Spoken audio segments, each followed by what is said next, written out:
This is the new Kersaw Blur. Taken out of the box.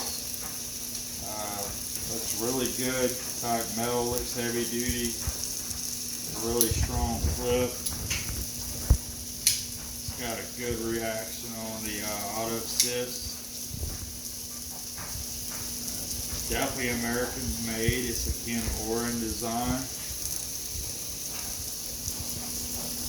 It's got a good blade. Looks like a really good edge. Super sharp. Material right out of the box.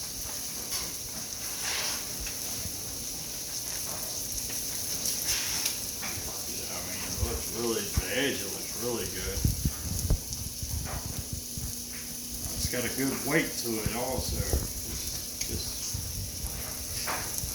It's really not heavy. Super good reaction. It's got a good handle. Super sharp.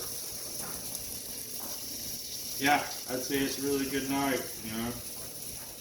Under 60 bucks. It's like a knife that can last you a while.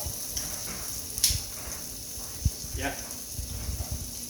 Hope you enjoy my review. If you bought this knife, then you bought a really good knife. This is really, you can tell the craftsmanship in it and all that they've done. It's really, yeah.